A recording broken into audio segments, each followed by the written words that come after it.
या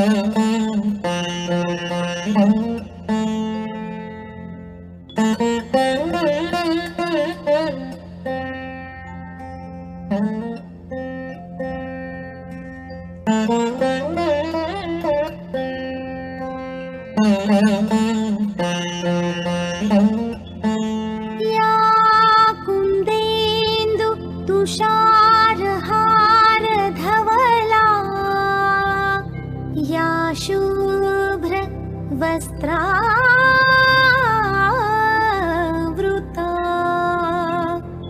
या वीणा वरदण्डमण्डितकरा या श्वेत पद्मासना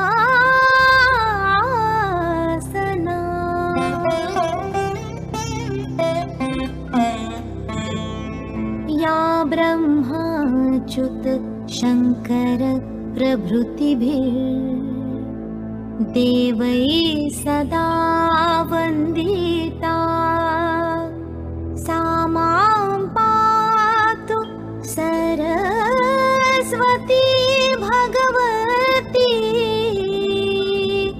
निशेष जाड्यापहा।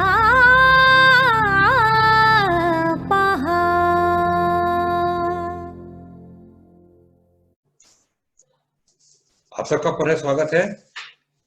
माँ सरस्वती की वंदना के बाद अब मैं निवेदन करना चाहूंगा यूपी टैक्स बार के अध्यक्ष अरविंद गुप्ता जी से।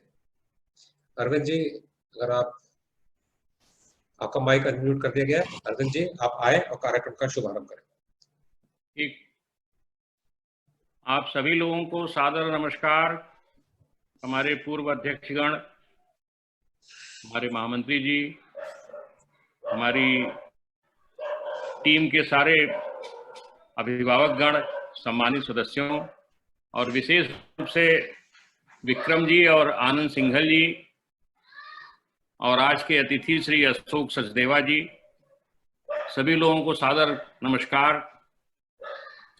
आज के इस कार्यक्रम में आप सभी का स्वागत है। साथियों, प्रतिदिन आप सभी के प्रयास से हमारा यह कार्यक्रम बहुत अच्छे ढंग से हो रहा है। इस कार्यक्रम के लिए आप सभी लोगों को बहुत बहुत धन्यवाद। आपकी सहभागिता के लिए विशेष रूप से आभार। इस दौरान हमारे बहुत से साथी ऐसे हैं जो अस्वस्थ हैं या जिनके परिवार में कुछ समस्याएं हैं। विशेष रूप से हम उल्लेख करना चाहेंगे हमारे जोनल सेटअप के प्रांतीय चेयरमैन श्री ब्रिजमोहन जी, जो अस्वस्थता के बाद भी हमारे इस कार्यक्रम में सहभागिता कर रहे हैं। हमारे बहुत ही सक्रिय साथी अनिल त्रिपाठी जी फैजाबाद, जो इस समय अस्वस्थ हैं। हमारे सुनील माहेश्वरी जी मोदी नगर के पिताजी अस्वस्थ हैं। लेकिन इस सब के बाद भी इन सारे लोगों का सहयोग, सारे लोगों की सहभागिता हमारे इस कार्यक्रम के प्रति है। हम इन सभी लोगों को हृदय से धन्यवाद देते हैं और सभी साथियों से यह आग्रह करते हैं, परमपिता परमेश्वर से प्रार्थना करें कि ये हमारे सारे साथी लोग स्वस्थ हों, प्रसन्न हों। साथ ही एक चीज और आप लोगों से आग्रह हम करना चाहते हैं कि हमारे बहुत साथियों के मन में अभी भी ये भ्रांति है कि हमारा जूम ऐप सेफ नहीं है। ये धारणा हम लोगों को दिमाग से अच्छी तरह से निकालने की आवश्यकता है। और मैं अपने साथियों से यह आग्रह करूंगा कि वो जिन लोगों के मन में ये बात है उनको ये समझाएं कि ऐसी कदापि कोई चीज नहीं है। सारे वेबिनार्स इसी प्रकार से चल रहे हैं। साथियों, एक आपसे और हम आग्रह करेंगे कि एक साथी हमारे 5 साथियों को सूचना दें इस कार्यक्रम के बारे में, जिससे हमारे सारे साथी इस ज्ञान ज्योति से लाभान्वित हो सकें। बहुत बहुत आप सभी का धन्यवाद, आप सभी का आभार। लॉकडाउन के नियमों और शर्तों का आप पालन करते हुए अपने घरों में रहें स्वस्थ रहें, सुरक्षित रहें। आग्रह करेंगे विक्रम जी से कि इस कार्यक्रम को सचदेवा जी से आग्रह करके आरंभ करें। धन्यवाद। सभी लोगों को सादर नमस्कार। धन्यवाद अरविंद जी। और हमारे मेहमान हमारे बीच में आ चुके हैं। मैं निवेदन करूंगा हमारे आनंद सिंघल जी से, जो हमारे लॉ कमेटी के लीगल सेल के चेयरमैन भी है, कि हमारे आज के मुख्य अतिथि का परिचय दें। आनंद सिंघल जी प्लीज। थैंक यू विक्रम भाई। बड़ा अहम कार्य जो है अशोक जी के बारे में, अशोक सचदेवा जी के बारे में मुझे दिया गया है कि आपका परिचय, आप हम लोगों से काफी सदस्यों से आप पहले से बहुत जुड़े हुए हैं और आपके विषय में जो भी जानकारी मेरे पास है, जो इन सदस्यों को जो नहीं जानते हैं आपके बारे में, उनसे अवगत करा दूं उनको। लगभग 34 साल से आप जो है इनडायरेक्ट टैक्सेस में प्रैक्टिस कर रहे हैं और शुरुआत में जो फर्स्ट 2 आपके दशक थे, मतलब पहले 20 सालों में आपने जो है कर निर्धारण, अपील वगैरह में जो है ट्राइब्यूनल वगैरह में काफी कार्य किया और उसके बाद जो है उस बीच में भी वो हाई कोर्ट से जुड़े रहे और एक दशक से, तो पिछले से एक दशक से लगभग एक्सक्लूसिव जो है पंजाब, हरियाणा हाई कोर्ट, हिमाचल प्रदेश और दिल्ली हाई कोर्ट में आप प्रैक्टिस कर रहे हैं। और सबसे विशेष बात आपके पास ये है कि जो इन्होंने कुछ कार्य किए हैं उसमें एंटीसिपेटरी बेल बहुत एक अहम विषय है हमारे पास आज की तारीख में। एंटीसिपेटरी बेल और रेगुलर बेल वगैरह के बारे में जो क्रिमिनल एक एस्पेक्ट हमारे यहाँ डेवलप हुआ है इस समय टैक्सेशन में, उस पर बहुत काफी कार्य किया है इन्होंने और काफी व्यवहारिक अनुभव है आपको, तो इस पर ये काफी काम कर रहे हैं। प्रोसिक्यूशन केसेस वगैरह को 1992 में इन्होंने सेल्स टैक्स इंटरप्रिटेशन में एक डाइजेस्ट पब्लिश हुई थी, उसमें बड़ी अहम भूमिका इन्होंने निभाई थी। और इसी के साथ विभिन्न ट्राइब्यूनल वगैरह में जो है इनका पत्र बराबर लेटर्स इनके निकलते रहे हैं और इनके लेख निकलते रहे हैं टैक्स जर्नल्स में, इंग्लिश के में। आपने हमारे अनुरोध विशेष पर हिंदी में यहाँ पर अपना व्याख्यान दे रहे हैं हम सबके सामने। व्याख्यान का विषय जैसे कि आप सबको मालूम है, denial of ITC for default of supplier. और एंड ये तो बहुत काफी लोगों को क्लियर होगा। और इसके बाद है and circular trading in respect of special respect of criminal aspect. तो कहने का ये है कि ये एस्पेक्ट हमारे सामने बिल्कुल नया है, इस पर जरा सा गंभीरता से आप अवश्य विचार करें और सुने आपको और इस पर मनन करें। जो भी विषय आपके इसमें प्रश्न आपके जहन में आते हैं इस पर हम सबको भी अवगत कराएं। विक्रम जी बिल्कुल सतत इसके लिए प्रयत्नशील हैं। मैं बहुत बहुत धन्यवाद आपको इस विषय के लिए। अब हम बीच के में नहीं पढ़ना रहना चाहेंगे दोनों के बीच में। बहुत शीघ्र हम अब सुनने जा रहे हैं अपने आज के मुख्य वक्ता श्री अशोक सचदेवा जी को। धन्यवाद आनंद जी, आपको बहुत बहुत धन्यवाद। आपका बहुत बहुत स्वागत है। आप आए सामने, आपको आवाज आ रही है मेरी? जी बिल्कुल। नमस्कार, आपका बहुत बहुत स्वागत है। आज बड़ा अच्छा लगा, यूपी टैक्स बार में आपसे मुलाकात होने का मौका मिला है और इस लॉकडाउन के वजह से एक मौका मिल गया सबसे रूबरू होने का। पहले भी आपसे एक बार कोशिश हुई थी कि यूपी टैक्स बार में आपकी सेवाएं प्राप्त की जाए, लेकिन किसी वजह से प्रैक्टिकल नहीं हो पाया था। तो हम अवश्य आज आपको सुनना चाहेंगे। The floor is yours, the mic is yours, please go ahead. Thank you very much Chawla ji. Anand Singhal ji का भी विशेष धन्यवाद और हमारे प्रेसिडेंट महोदय का भी विशेष धन्यवाद। Dear Shri Arvind Gupta president, Shri Vikram Chawla secretary, Shri Anand Singhal ji chairman legal cell, Shri Saurabh Singh Gehlot general secretary and distinguished members of the Uttar Pradesh tax bar association Uttar Pradesh. सबसे पहले मैं आप सभी का हृदय से स्वागत करता हूं। मुझे बहुत खुशी हो रही है देख करके कि लॉकडाउन का हम इस समय का बहुत सदुपयोग कर रहे हैं। हम इनएक्टिव नहीं हुए और ये जरूरी भी है, क्योंकि बहुत सारी ऐसे काम थे जो नॉर्मल टाइम्स के दौरान हम लोग पीछे से हटते जा रहे थे। मैं उस दिन चावला जी से शेयर भी कर रहा था कि हमने किताबें पढ़ने का, जो कि वकील का बहुत अहम काम रहता है, बुक्स को पढ़ने का, डेली अपने आप को अपडेट करने का। अब तो हर पल में हम अपडेट करते हैं। पहले तो होता था कि जर्नल 15 दिन के बाद आएगा या वीकली आएगा, उसको पढ़ेंगे देखेंगे। अब तो हर पल में जर्नल आ रहे हैं, हर पल में आपके पास जजमेंट्स आ रही हैं, ट्विटर है और सोशल मीडिया है, वेबसाइट्स हैं। तो काम इतना होता था कि हम लोग समय नहीं दे पाते थे पढ़ाई की तरफ, रीडिंग की तरफ। लेकिन ये जो समय मिला है, इसमें हम अच्छे से हर चीज का बारीकी से अध्ययन कर रहे हैं और अपने आप को अपडेट कर रहे हैं। मैं सबसे पहले आपको कुछ स्पष्ट करना चाहूंगा। चावला जी ने मुझे कहा कि आपने एक विषय के ऊपर हमें एड्रेस करना है, एक टॉक आपने तैयार करनी है। डिस्कशन के बाद हमने ये जो टॉपिक, विषय वस्तु आज अभी आनंद सिंघल जी ने और प्रेसिडेंट साहब ने भी बताया, इसके ऊपर हम लोगों ने फाइनल किया कि इसके ऊपर मैं आपके समक्ष अपने थॉट्स को शेयर करूं।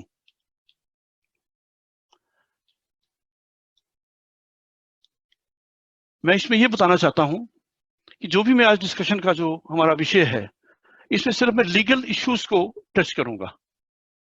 जो टेक्निकल इश्यूज हैं उसमें मैं नहीं जाऊंगा, क्योंकि ये इतना लंबा विषय है। मैंने बल्कि चावला जी कहा था कि 2 दफा हम करें, 2 इन 2 फेसेस, तभी जाके क्लैरिटी होगी। उन्होंने कहा नहीं, पहले आप करिए, कोशिश एक में करिए, उसके बाद जब जरूरत पड़ेगी फिर हम उसको भी कंसिडर करेंगे। तो अगर हम टेक्निकल में जाएंगे तो बहुत लंबा हो जाएगा और हम कहीं ना कहीं डाइवर्ट हो जाएंगे अपने इश्यू से। तो ये जो लीगल इश्यू है, लीगल इश्यू से ही हमारे रिलेटेड सारे एस्पेक्ट जो हम डिस्कस कर रहा हूं मैं आपके साथ, ये इसी से रिलेटेड ही हमारे सवाल, क्वेश्चंस रहेंगे, जिसमें मैं आपको उत्तर दे पाऊंगा, टेक्निकल इश्यू के ऊपर नहीं। जैसा कि हम सभी इस टॉपिक को अच्छे भले समझते हैं, इसमें से एक पार्ट वैट में भी हम लोगों ने ऑलरेडी एज लॉयर डील कर रखा है, इनपुट टैक्स क्रेडिट का। बहुत सारे इश्यूज इलाहाबाद हाई कोर्ट, माननीय Delhi high court, Punjab Haryana high court, Himachal Pradesh high court, supreme court में भी रहे। और आज के विषय के लिए चावला जी से डिस्कस करने के बाद हमने ये डिसाइड किया कि इसमें सिर्फ 2 ग्राउंड्स हम लेंगे। पहला ग्राउंड के फॉर डिफॉल्ट ऑफ सप्लायर, अगर सप्लायर डिफॉल्ट करता है, मान लीजिए वो अपने टर्नओवर को डिस्क्लोज नहीं करता, मान लीजिए टर्नओवर को डिस्क्लोज करके अपनी लायबिलिटी डिस्चार्ज नहीं करता। हालांकि जीएसटी में ऐसा नहीं है, लायबिलिटी डिस्चार्ज करनी होती है, लेकिन क्योंकि कुछ केसेस में देखा गया कि उसका इनपुट रिवर्स हो रहा है, तो डिपार्टमेंट का ये व्यू रहता है कि आपने अपनी लायबिलिटी डिस्चार्ज नहीं की, सो मीन सप्लायर ने डिस्चार्ज नहीं की, देयरफॉर आपका इनपुट हम अलाउ नहीं करेंगे। मैं समझता हूं कि आप सभी भली भांति विदित हैं इस चीज से कि अगर सेलर ने टैक्स डिपॉजिट नहीं किया, उस पे सभी तकरीबन हाई कोर्ट्स ने और सुप्रीम कोर्ट ने ये कहा है कि सप्लायर के फॉल्ट के ऊपर, डिफॉल्ट की वजह से आप बायर का इनपुट डिसअलाउ नहीं कर सकते, रिजेक्ट नहीं कर सकते। ये सेटल्ड लॉ है। इस सब्जेक्ट में अच्छे से समझने के लिए मैंने इसको 2 भागों में विभक्त किया है। पहले उसमें मैं जाऊं, मेरी कुछ इंपॉर्टेंट जुडिशियल ऑब्जर्वेशंस जो कंपाइल की हुई थी, मैं आपके साथ बांटना चाहूंगा, क्योंकि मैं समझता हूं कि ये बहुत बड़े गाइडिंग प्रिंसिपल्स हैं एक टैक्स लॉयर के लिए। जब भी हम कोई भी कार्य में अपना, किसी केस में अपना डिफेंस तैयार करते हैं, तो ये गाइडिंग प्रिंसिपल बहुत काम के रहते हैं। मैंने अपने प्रैक्टिकल एक्सपीरियंस में इन चीजों को बहुत अप्लाई किया है, इनका बहुत फायदा मिलता है। तो आपके सामने शायद स्क्रीन उस पर आ रहे हैं। वेल सेटल्ड जो हमारा लॉ है पहला, in taxing statute one has to look merely at what is clearly set. There is no room for any intendment. There is no equity about a tax. There is no presumption as to a tax. Nothing is to be read in. Nothing is to be implied. One can only look fairly at the language used. Basic principle, जो कि 1921 में brandy syndicate versus inland revenue commissioner के case में कहा गया, जिसको हमारी supreme court अभी तक फॉलो करती आ रही है। इसके बाद जो दूसरा है जजमेंट जो मैंने इसमें कोट किया है जुडिशियल ऑब्जर्वेशन में, commissioner of income tax Bombay, elif stone spinning and weaving mills there is no doubt that if the words of the taxing statutes fail, then so must the text. The courts cannot accept rarely and in clear cases help the draftsman of a favorable construction. Here the difficulty is not one of inaccurate language only. It is really this, that a very large number of taxpayers are within the words, but some of them are not. Next quote कहता है, if the revenue satisfies the court that the case falls strictly within the provisions of law, the subject can be taxed. If, per contra, on the other hand, the case is not covered within the four corners of the provisions of the taxing statutes, no tax can be imposed. I think इसमें clerical error भी है, typographical. Can be imposed. It should be can be imposed. मैं इसको correct करके आपको बाद में आपसे share भी करूँगा. Imposed by inference or by an analogy, or by trying to probe into the intentions of the legislature, and by considering what was substance of the matter. We must of necessity therefore have regard to the actual provisions of the act and rules made thereunder before we can come to the conclusion that the appellant was liable to assessment as contended by the taxing authorities. Next, very important observations. वैसे तो बहुत सारी observation है, अगर उसको बांटने लगे तो कितनी settings हमें करनी पड़ेगी वो possible नहीं है, लेकिन important observations मैंने short list की कि आपसे मैं बांटूं. Authorities must acquaint themselves with the relevant provisions of law on the subject they are enforcing. Observations are by the Supreme Court. Taxes are the price that we pay for civilization. If so, it is essential that those who are entrusted with the task of calculating and realizing that price should familiarize themselves with the relevant provisions and become well versed with the law on the subject. Any remissness on their part can only be at the cost of the national exchequer and must necessarily result in loss of revenue. At the same time, we have to bear in mind that the policy of law is that there must be a point of finality in all legal proceedings. The state issues should not be reactivated beyond a particular stage, and that lapse of time must induce repose in and set at rest the judicial and quasi-judicial controversies as it must in other spheres of human activity. This is Parshuram Potri, Works Company Limited versus Income Tax Officer, Circle 1, Ward A, Rajkot, Gujarat.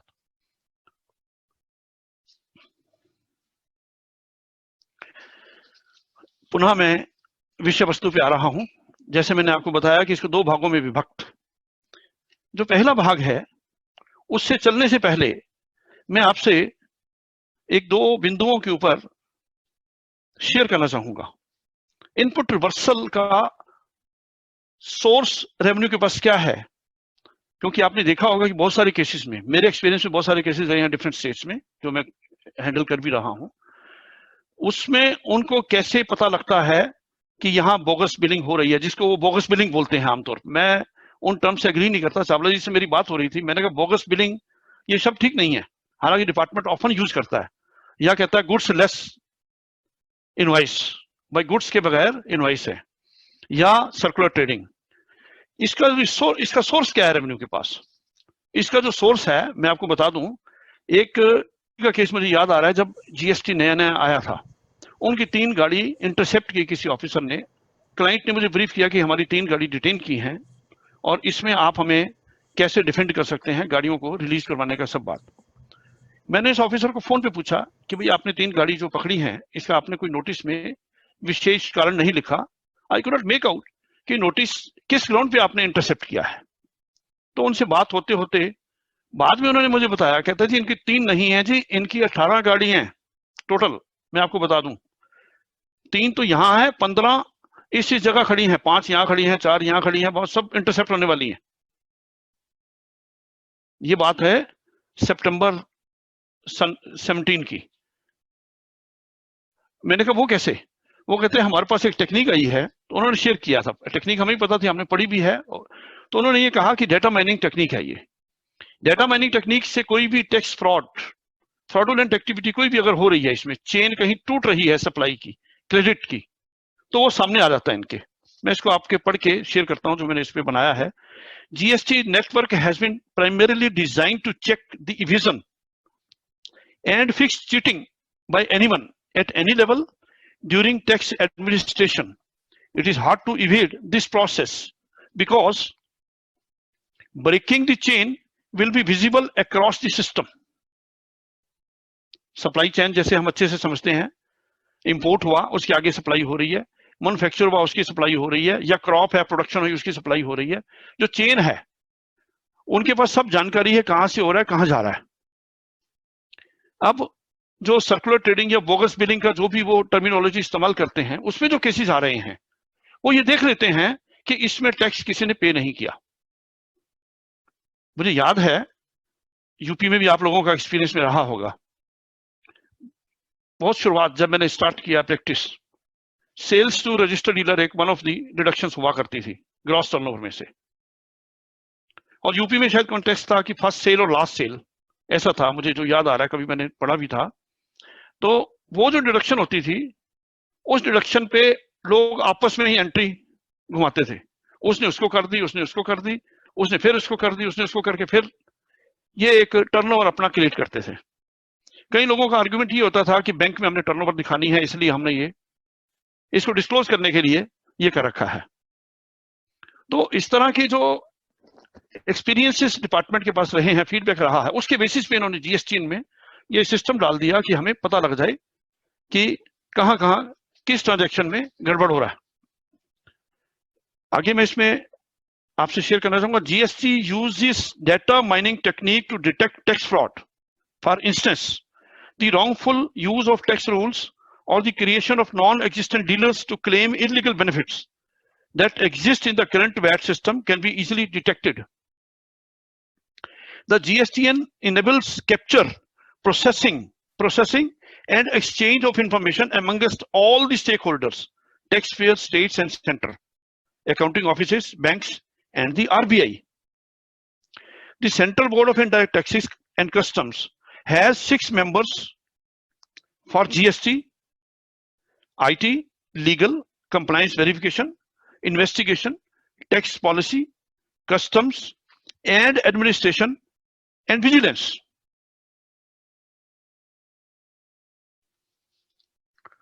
इसमें जो सबसे important चीज मैं आपसे बांटना चाहूंगा, आप सबको पता भी होगा लेकिन फिर भी मैं आपसे बांटना चाहूंगा, using the PAN number has the added benefit of reconciling direct and indirect taxes.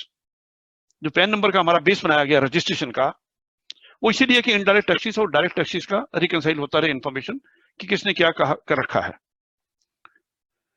Paid by every entity and creating a comprehensive record of every tax payer's payment history, making it easier to audit payments and catch the instances of fraud. तो ये data mining techniques के बारे में जो थोड़ा सा मैं आपसे शेयर किया, ये डिपार्टमेंट के पास बहुत बड़ा टूल है अनअर्थ करने का, डिटेक्ट करने का कि ये बोगस बिलिंग, सर्कुलर ट्रेडिंग, ये सब कहां कैसे हो रहा है। तो ये बहुत बड़ा टूल है। जब इसको देखते हैं, वो एक मन बना लेते हैं जो अधिकारी हैं, चाहे वो सेंट्रल गवर्नमेंट के अधिकारी हैं, चाहे वो स्टेट गवर्नमेंट के अधिकारी हैं, तो वो मन ये बना लेते हैं कि इसने ये फ्रॉड कर रखा है। तो जब वो इनिशिएट करते हैं प्रोसेस, वो इस नोशन के साथ, इस बिलीफ के साथ करते हैं कि इसने तो फ्रॉड किया हुआ, चलो इसको जाते ही अरेस्ट कर लो। और आपने देखा होगा बहुत सारे स्टेट्स में, जरूरी मैं नहीं समझता क्योंकि हमें आगे बढ़ना है, कि बहुत सारे लोगों को उन्होंने अरेस्ट किया, मजिस्ट्रेट के सामने पेश किया, उनके बेल के इशू आए, रेगुलर बेल के, या जिसमें अरेस्ट नहीं हुई तो एंटीसिपेटरी बेल के इशू आए, जैसा कि अभी आपने बताया कि एंटीसिपेटरी बेल और रेगुलर बेल का हम उस पर भी थोड़ा सा हम टच करेंगे। अब आगे बढ़ते हुए जो हमारा टाइटल है, जो विषय वस्तु, इसमें हमने एक शब्द इस्तेमाल किया, सर्कुलर ट्रेडिंग। अब मैं समझता हूं कि मेरे सभी भाई अच्छे से वाकिफ हैं कि सर्कुलर ट्रेडिंग क्या है, वो भी मैं आपके साथ शेयर करना चाहूंगा, अपनी जो अंडरस्टैंडिंग है। स्टॉक मार्केट से ये शुरू हुआ सर्कुलर ट्रेडिंग। लोग शेयर का बहुत सारी ट्रांजैक्शन ऐसी करते थे जो रियल नहीं होती थी, बहुत सारे ऐसे केसेस आए, उन्होंने वही जो टर्म है सर्कुलर ट्रेडिंग, इसमें इंपोर्ट कर ली, अपने जो नोटिस देते हैं या इन्वेस्टिगेशन, इंक्वायरी प्रोसीडिंग जो भी करते हैं उसमें, या ऑर्डर्स पास करते हैं एडजुडिकेशन में भी, उनका ये कहना है कि जहां पे टैक्स इनवॉइस इश्यू किया गया है विदाउट सप्लाई ऑफ गुड्स, क्योंकि ये ऑफेंस है 132 में, आगे चल के हम उसमें भी आएंगे सेक्शन 132 में, कि issuing of tax invoice without supply of goods, that is an offence. तो वो जो करता है क्योंकि उसका पर्पज क्या है कि रॉन्गफुली इनपुट टैक्स क्रेडिट को अवेल करना और यूटिलाइज करना, wrongful availment of input tax credit purpose, इसलिए इन्होंने इसको सर्कुलर ट्रेडिंग का नाम दिया है।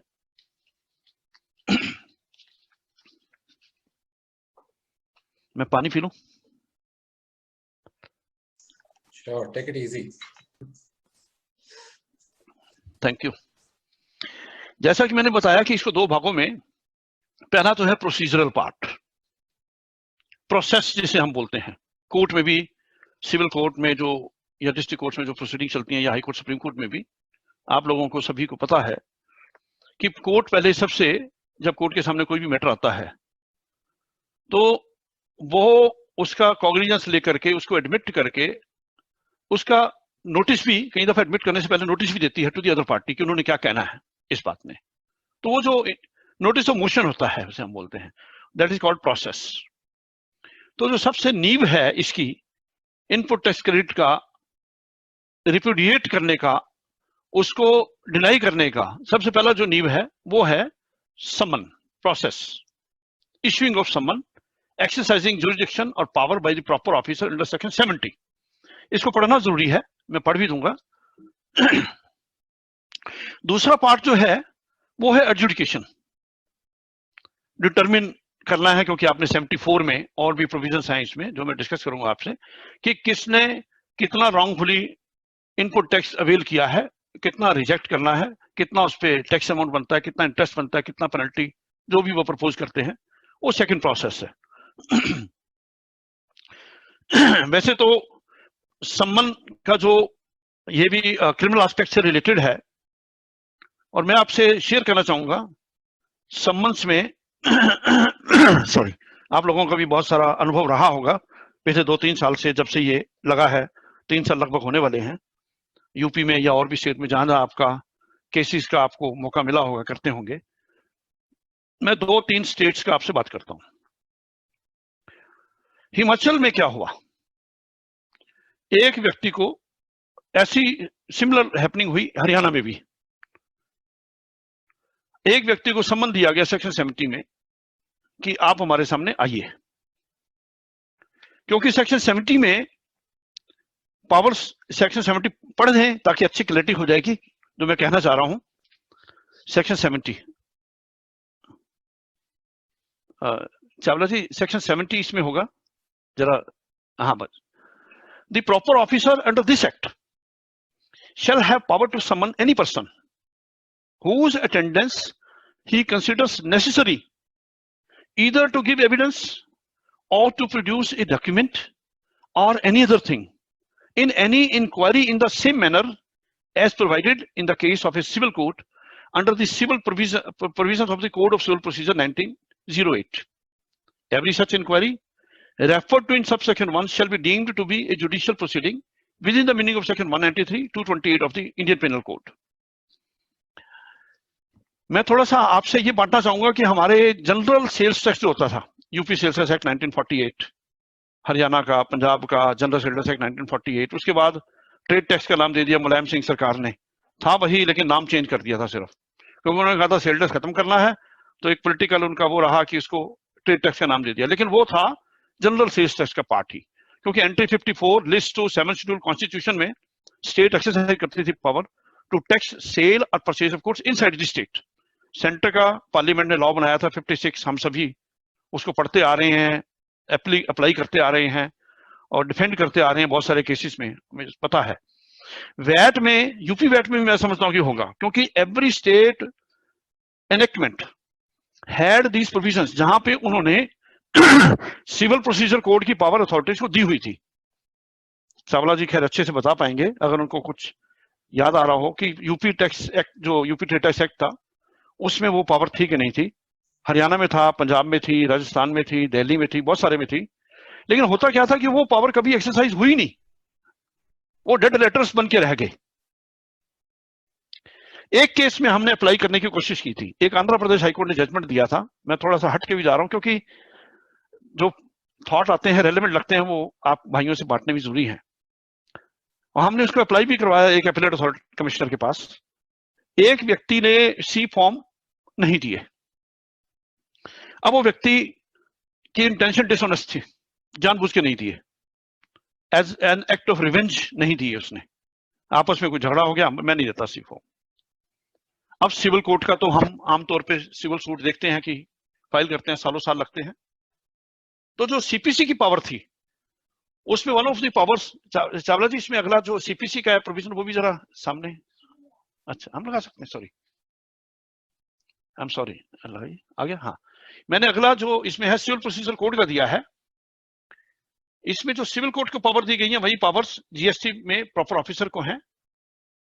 और इसमें एक है, उसमें होता था कंपेल प्रोडक्शन ऑफ डॉक्यूमेंट, अब इसमें भी डॉक्यूमेंट्स को प्रोड्यूस करने का पावर है।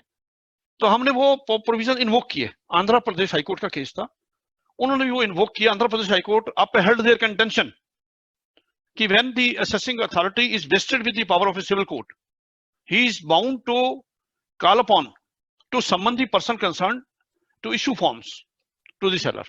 वो यूनिक जजमेंट थी, उसके बाद वो ज्यादा अप्लाई नहीं हुई, बीच में रह गया वो, क्योंकि बहुत सारे लोग उस पर नहीं जाते थे, सिविल सूट में चले गए, नोटिस दे दिया, उस पर उनको फॉर्म मिल गए। तो ये पावर इसमें सिविल प्रोसीजर कोड का जीएसटी में सम्मन्स के लिए बहुत बड़े लेवल पे इस्तेमाल हो रही है और आने वाले टाइम में और बड़े लेवल पे इस्तेमाल होगी। ये जो सेक्शन 70 है और सीपीसी के जो पावर्स हैं, इसमें जो क्रिमिनल एस्पेक्ट्स हैं वो मैं आपसे कहना चाहूंगा। Section 70 confers power on A proper officer.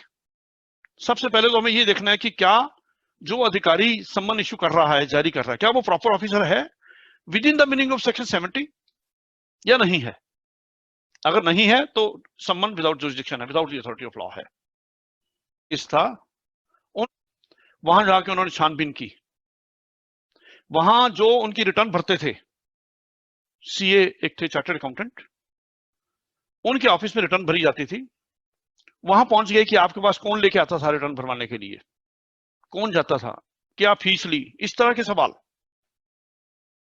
मैंने उनसे कहा कि आपसे ऐसे सवाल पूछ रहे हैं, ये तो आपका एक प्रोफेशनल एडवोकेट्स एक्ट में तो बहुत क्लियर है, हमारा क्लाइंट के साथ जो भी हमारा आपस में कम्युनिकेशन होता है, बातचीत होती है कभी भी, दैट इज कॉन्फिडेंशियल। हमें सुप्रीम कोर्ट भी नहीं कह सकती इवन कि बताइए कि आपकी और उसकी क्या बात हुई। हम अपना प्रोफेशनल ड्यूटी डिस्चार्ज कर रहे हैं, हम उसका काम कर रहे हैं, तो हमारा इन्वॉल्वमेंट क्या है कि हमारे तक पहुंचे। उन्होंने सोचा ही कैसे, उनके जहन में कैसी बात आई। ऐसे किस्से गुजरात में भी आए, आप लोगों ने सोशल मीडिया पे भी देखे होंगे, नेट पे भी देखे होंगे, पेपरों में भी पढ़े होंगे। गुजरात में भी एक एडवोकेट को असिस्टेंट कमिश्नर ने सम्मन दे दिया कि आपने ऐसा ऐसा किया है। लुधियाना में भी ऐसा हुआ, वहां भी किसी एडवोकेट को नोटिस दे दिया। उनसे मेरी बात भी हुई, लुधियाना के जो लॉयर थे।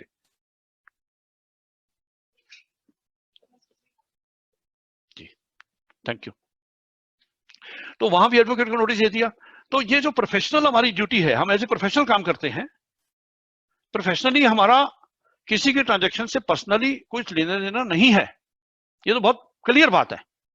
हमारे पास कोई भी अगर, हालांकि मैं मुझे इसका ज्यादा एक्सपीरियंस नहीं है पोर्टल का ये करने, क्योंकि स्टाफ करता अपने आप ही, मेरे से थोड़ा सा सुपरवाइजरी एक फंक्शन रहता है।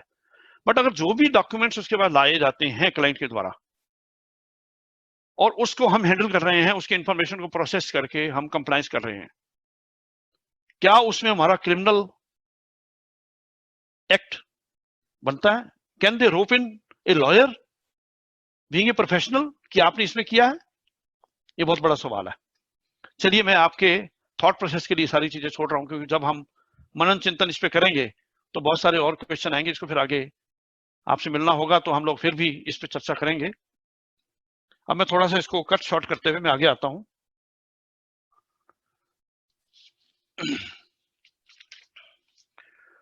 लॉयर, एज ए लॉयर जो मैं सोचता हूं, मेरी जो एक व्यक्तिगत जो सोच है, आपका अपना नजरिया हो सकता है, आप उससे सहमत हो या ना हो, वो आपका अपना, क्योंकि हर एक व्यक्ति का अपना परसेप्शन, अपना थिंकिंग, अपना स्ट्रेटेजीज रहती हैं।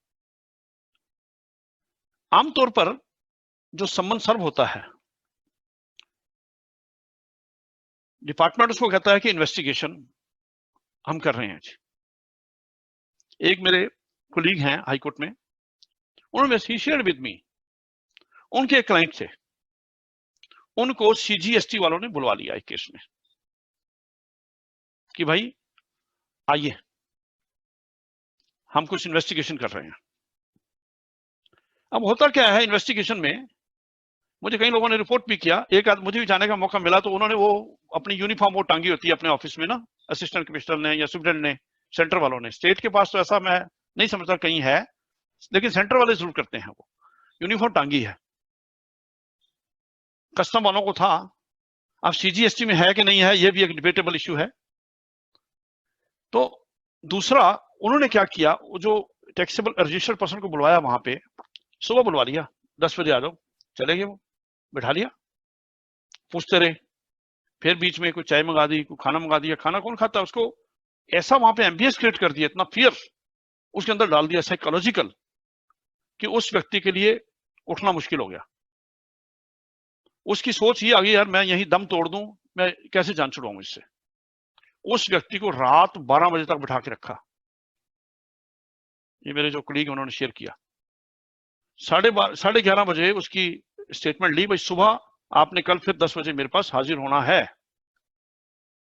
वो रात को 11:30 12 बजे करके बाहर आया, उससे एक मित्र मिल गए अचानक रास्ते में। वो कहते तुम कहाँ? कहते यार मुझे सीजीएसटी वालों ने बुलाया था। कहते यार वो तो मेरे फ्रेंड है, मैं उनसे बात करता हूँ, कोई बात नहीं, आपके साथ कोई निजायज नहीं करेंगे। उसने उनको फोन किया, भाई ये मेरे दोस्त हैं, आप भी दोस्त हैं तो ये भी दोस्त हैं, तो इनके साथ भाई हल्का हाथ रखिएगा। अब क्या होता है, 4 दिन के बाद that man was arrested, arrest कर लिया उसको। और उसने क्या वहां का वृतांत बताया एडवोकेट को, कहते जब मैं वहां गया तो उन्होंने टेबल के ऊपर इतने बड़े बड़े स्टिक्स, बड़ी बड़ी डंडे जैसे बोलते हैं, रखे हुए, 3 या 4, चलाए नहीं, लेकिन उसको देखते ही कहता कभी मैं डंडों को देखूं, कभी उनकी वर्दी को देखूं, कभी अपने आप को देखूं, यार मैं बिजनेसमैन क्या हूं, मेरी क्या यहाँ पे औकात है, ये मेरे से ट्रीट कैसा कर रहे हैं। और वो अरेस्ट हुआ, उसका माइंड के ऊपर इतना उसका असर हुआ, वो अपसेट हो गया व्यक्ति। उसके बाद की बात, क्योंकि हम फिर अलग अलग हो गए, मेरे जो कलीग है उनसे मैंने बाद में नहीं पूछा क्या हुआ आगे, क्या नहीं हुआ। तो इस तरह की जो बात आ रही है, ये बहुत चिंतन करने वाली बात है हमारे लॉयर्स के लिए। तो सेफ गार्ड, मैं ये सोचता हूं कि सम्मन्स में सेफ गार्ड क्या हो सकते हैं। तो जनरल एक नोशन है, वो ये कहते हैं कि सम्मन तो इन्वेस्टिगेशन है, इन्वेस्टिगेशन में लॉयर का कोई रोल नहीं है। लॉयर अगर आता भी है उनके ब्याह पे तो किताबें ले आए जो मैंने मांगी हैं, और मेरे सवालों को जवाब दे जो मैं कह रहा हूं कि मेरे पास आके स्टेटमेंट रिकॉर्ड करवाओ, पेश हो वो पर्सनली। इसमें 2 चीजें देखने वाली हैं। अगर तो सम्मन आता है only for production of documents, तो पर्सनल अटेंडेंस नहीं है, या वो लिखता है कि personal attendance is also required and to answer the questions जो मेरे माइंड में है, तो 2 कह रहा है कि आओ भी आप, प्रश्नों का उत्तर भी दो और डॉक्यूमेंट्स भी लाओ। तो हमें सम्मन में ये देखना है क्या ओनली फॉर डॉक्यूमेंट्स है, या डॉक्यूमेंट्स के अलावा उसकी पर्सनल प्रेजेंस भी उसने कहा है। डिपार्टमेंट कहता है कि लॉयर का रोल ही नहीं है इसमें। मैंने इस पर बहुत मनन चिंतन किया, यार डिपार्टमेंट का एक व्यू बना लिया कि लॉयर का रोल नहीं है, इन्वेस्टिगेशन है। तो उस पर जब मनन चिंतन करने पे जो मेरे प्रश्न उत्तर के आए, उत्तर जो मुझे मिले सॉरी प्रश्नों के, वो ये है, नहीं यहां भी लॉयर का रोल है। अब वो क्या रोल है, जैसे मैंने पहले बताया, क्या वो प्रॉपर ऑफिसर है कि नहीं। अगर प्रॉपर ऑफिसर नहीं है तो समन विदाउट जुरिडिक्शन है, हम ऑब्जेक्शन फाइल कर सकते हैं उसको कि आप तो प्रॉपर ऑफिसर नहीं है, you cannot exercise this power jurisdiction under section 70। दूसरा, एक और मैं प्रैक्टिकल उस इलस्ट्रेशन से मैं बताऊंगा। हमारे क्लाइंट, उनको इंटेलिजेंस डिपार्टमेंट, आपको पता होगा कि सीजीएसटी ने बहुत सारे इंटेलिजेंस विंग तैयार कर दिए हैं, उनको बहुत वाइड पावर्स दे दी हैं कि आप इसी में जाओ जी, टैक्स फ्रॉड पकड़ो, किसी को बुला लो। जयपुर वालों ने नोटिस दिया हरियाणा में, राजस्थान से, और मेरे सामने ये किताबें लेके आओ, ये रिकॉर्ड लेके आओ, ये डॉक्यूमेंट्स लेके आओ। अब क्वेश्चन ये उठता है, जैसा हम सभी अच्छे से जानते हैं कि एक टैक्सेबल पर्सन, रजिस्टर्ड पर्सन जो है, उसकी परचेजेस जो है, इनवर्ट सप्लाई है, can be more than 10 state, 12 state, 5 state, 6 state, depending upon the nature of his business. मैं महाराष्ट्र से ला रहा हूं, मध्य प्रदेश से ला रहा हूं, राजस्थान से ला रहा हूं, हिमाचल से ला रहा हूं, गुजरात से ला रहा हूं, क्या मुझे सब के सब इंटेलिजेंस विंग वाले बुलाएंगे? मैं अपनी किताबें लेके वहां जाऊंगा, मैं बिजनेस करूंगा कि वहां जाऊंगा? ये बहुत बड़ा प्रश्न है। वो कहते हैं हमारी इंटेलिजेंस की पावर है, ये देखो नोटिफिकेशन है। मेरा ये मानना है इन सच केसेस जहां पे आपका प्लेस ऑफ बिजनेस है, प्रिंसिपल प्लेस ऑफ बिजनेस, उसी अधिकारी को, उसमें भी जुरिडिक्शन की बात जैसे हम करते हैं सेंटर और स्टेट की। चावला जी, अगर ये आज पूरा ना हो पाया क्योंकि मैं बहुत फ्लो में चला जाता हूं, तो फिर कैसे करेंगे? अगर इनके है जी, करिए वो कर देंगे। हाँ चलिए, जैसा मैं आपको पहले कह रहा हूँ, क्योंकि मैं बहुत सारी थॉट्स आते हैं जो शेयर मैं करता हूँ तो उसमें टाइम लग जाता है। नहीं, काफी इंटरेस्टिंग थॉट्स है, प्लीज कैरी ऑन, जब तक कंफर्टेबल है please carry on. Thank you very much. जरूरत पड़ी तो हम कल स्पेशल सेशन कर लेंगे, कल दोपहर। नहीं, थैंक यू वेरी मच जी। अब मान लीजिए मेरी 50 इनवर्ट सप्लाई है, क्या मैं 50 इनवर्ट सप्लाई के लिए अपना सारा बैगेज उठा के, रिकॉर्ड उठा के वहां जाऊंगा, अपना काम छोड़ के, उसको आंसर करूंगा और वो मेरा मेंटल टॉर्चर करेगा? मोदी जी ने जब ये लाए थे गुड एंड सिंपल टैक्स, उन्होंने कहा, उनका ये आशय नहीं था बिल्कुल भी। मैं किसी पार्टी में, क्योंकि लॉयर का तो काम है, सभी पार्टी उसके लिए बराबर हैं, लेकिन क्योंकि वो लाए हैं, ये गवर्नमेंट ने दिया है जीएसटी, तो उन्होंने कहा था कि ये सिंपल टैक्स है, सिंपलीफाई किया है, आपका हैरेसमेंट कम होगा, टैक्स फ्रेंडली वातावरण हम तैयार करेंगे। ये बातें हुई थी, लेकिन इन बातों को अमली जामा क्या ऑफिसर पहना रहे हैं? क्या उस स्पिरिट को मान रहे हैं? वो तो कहते हैं हम तो बहुत बड़े ऑफिसर हो गए, ये मेरे पास इंटेलिजेंस की पावर है, ये मेरे पास ये पावर है, बुला लो किसी को भी। तो हमें जब समन आता है तो इन बिंदुओं पे विचार करना है। नेक्स्ट इसमें सेक्शन 6 है, सेक्शन 6(2)(a), जिसे क्रॉस एम्पावरमेंट की हम बात करते हैं, ओवरलैपिंग की बात करते हैं। इस पे एक जजमेंट भी है कैनपको टेक्सटाइल की, वो भी मैं आपसे शेयर करूंगा। 6(2)(a) से सीजीएसटी की और स्टेट की दोनों में एक ही जैसा लॉ है, क्योंकि है ही एक जैसा, लेकिन उन्होंने अपने अपने पॉइंट ऑफ व्यू से, स्टैंड पॉइंट से बना दिया। Where any proper officer issues an order under this act, sorry 6(2)(b), not A, I stand corrected, I'm sorry, clause B, subsection 2 का clause B of section 6, where a proper officer under the state goods, I am reading from CGST, अगर हम state का पढ़ेंगे तो उसमें वैसे वर्षा हो जाएगा, उसमें सेंटर का आ जाएगा। where a proper officer under the state goods and services act or the union territory goods and services act has initiated any proceeding on a subject matter, no proceeding shall be initiated by the proper officer under this act on the same subject matter. Now क्या हो रहा है, बहुत सारी transactions में हमने देखा state ने भी नोटिस दे दी और सेंटर ने भी दे दी। अगर स्टेट ने पहले इनिशिएट कर दिया प्रोसेस तो सेंटर का जुरिडिक्शन आउट हो जाता है। इस ग्राउंड पे भी हम सम्मन को चैलेंज कर सकते हैं कि भाई सिमिलर सब्जेक्ट मैटर के ऊपर state has already initiated the proceedings, so therefore आपका जो नोटिस है, सम्मन है, ये विदाउट जुरिडिक्शन है। इसमें एक बात मैं स्किप कर गई, मैं आपसे कहना चाहूंगा, section 70 speaks of the summons, ठीक है, लेकिन नॉर्मल केसेस में क्या पॉलिसी होनी चाहिए, क्या इसका इंप्लीमेंटेशन होना चाहिए, उसके कंटेक्स्ट में जो सवाल उठता है, क्या एक ऑफिसर उसे सूचना मिलते ही स्टेट वे सम्मन सर्व कर देगा? अब सम्मन सर्व करने का मतलब बहुत बड़ा बर्डन डालना टैक्सेबल पर्सन के ऊपर, और मुझे सम्मन आ गए, जैसे हम कोर्ट का भी सम्मन देखते हैं तो सम्मन आ गए। ये नोटिस की बात नहीं हो रही है, सम्मन की बात हो रही है। तो क्या हर केस में सीधा ही सम्मन दे देंगे? मेरा ये ओपिनियन, माय हम्बल ओपिनियन, कि स्टेट वे आप सम्मन नहीं दे सकते। अगर आपको डॉक्यूमेंट्स चाहिए किसी केस में, मान लीजिए आप कहते हैं कि इस ट्रांजैक्शन से रिलेटेड ये रिकॉर्ड 1 2 3 4 आप लाइए, तो डॉक्यूमेंट्स तो एक सिंपल लेटर से भी आप मंगवा सकते हैं, उसको पोलाइटली वर्डेड लेटर से।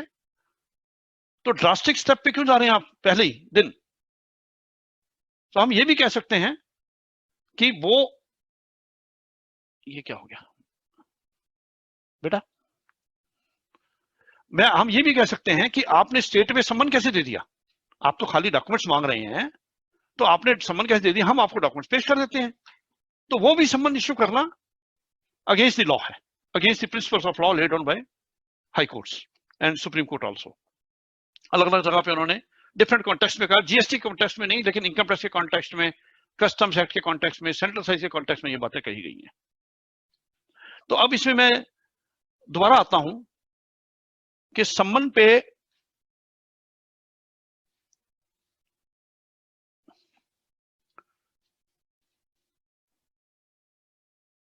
चैलेंज कि एक लॉयर का रोल। एक केस आया, उसमें उन्होंने इजाजत ये मांगी कि इन्वेस्टिगेशन के दौरान presence of lawyer is required to assist the registered person, ताकि उसके साथ कोई निजायज बात ना हो इन्वेस्टिगेशन, इंटेरोगेशन में, इंक्वायरी में। हाई कोर्ट ने दे दिया, I think Madras high court थी, लेकिन बाद में उस केस में दोबारा से उन्होंने डाला, वो सिंगल बेंच था, डीबी पे गए, उन्होंने कहा जी ये आपने डिसीजन गलत दे दिया है कि आपने प्रेजेंस उसकी अलाउ कर दी है लॉयर की इन्वेस्टिगेशन में, ये नहीं है, ये सुप्रीम कोर्ट है, सुप्रीम कोर्ट कहती है कि presence of lawyer is not required and can not be allowed सम्मन में। तो उन्होंने उसको रिवर्स करके फिर कहा कि लॉयर की प्रेजेंस इज नॉट रिक्वायर्ड। उसमें उन्होंने ये कहा, जो सुप्रीम कोर्ट ने भी पहले कहा था, कि जो जीएसटी ऑफिसर है he is not a police officer. Simply उसके बाद जाएंगे, उनका जवाब देंगे, कर देंगे, इस एजम्पशन पे कि उसके साथ कोई मैन हैंडलिंग, उसके साथ कोई टॉर्चर, उसके साथ किसी किस्म का कोई अभद्र व्यवहार नहीं होगा। तो यहां हमें खड़े होना है एज ए लॉयर, यहां हमें डिफेंड करना है कि अगर उस एवज में उसको टूल बना के कोई हरेस करने की कोशिश कर रहा है, तो it is a fit case for challenge that someone, either filing an objection before him और in the high court under article 226 of the constitution of India. मेरा ये, इन माई हम्बल ओपिनियन, इस पे लॉ भी आएंगे क्योंकि सारी इश्यूज थ्रैश आउट होने हैं, अभी नया लॉ है हाई कोर्ट सुप्रीम कोर्ट में। तो ये चीज ये सेफगार्ड हैं जो हम अपने ध्यान में रख सकते हैं। इस पे कुछ केस लॉ, अब मैं सेक्शन 70 में दोबारा आऊंगा डिफरेंट कॉन्टेक्स्ट में। अब बेसिस ऑफ सम्मन क्या है?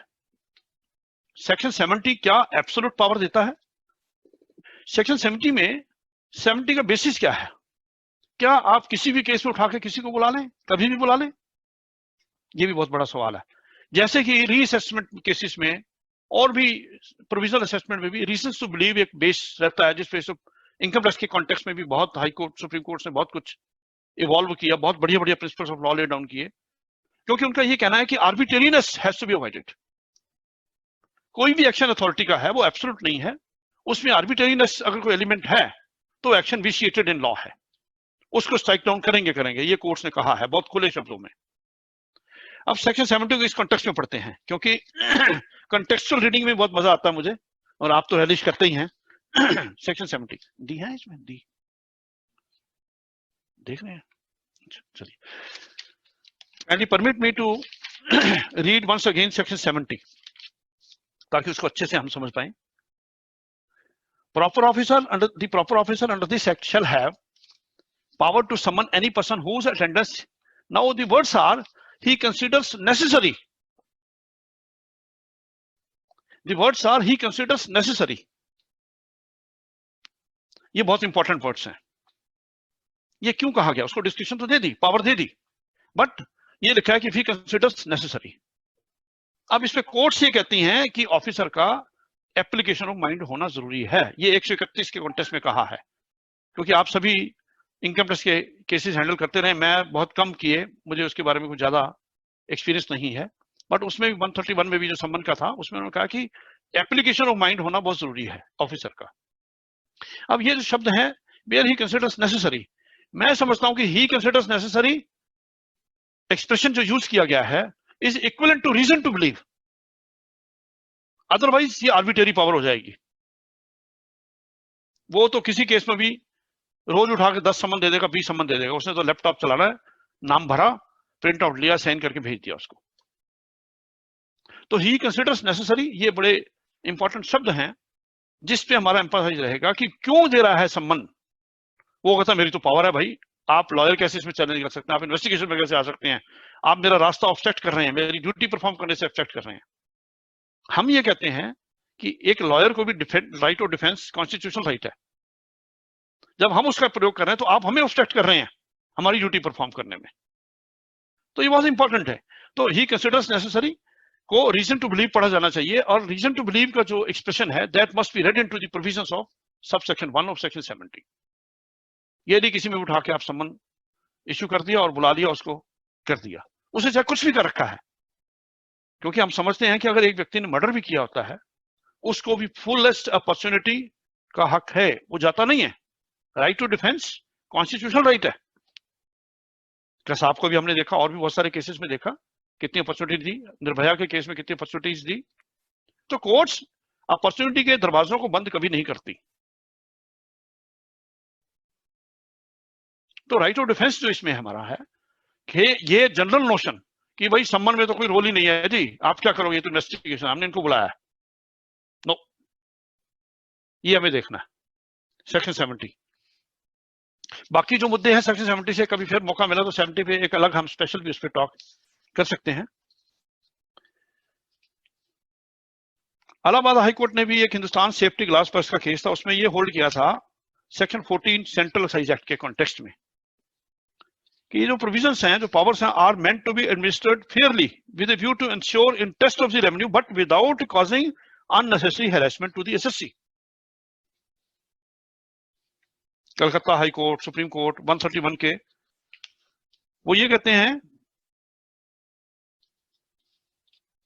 मैं थोड़ी सी ऑब्जर्वेशन की लाइन पढ़ देता हूं समय को देखते हुए, जो पॉइंटेड 131 के कॉन्टेक्स्ट में था। उसमें जो कलकत्ता हाई कोर्ट कहती है, it appears to us that statutory power cannot be exercised without application of mind.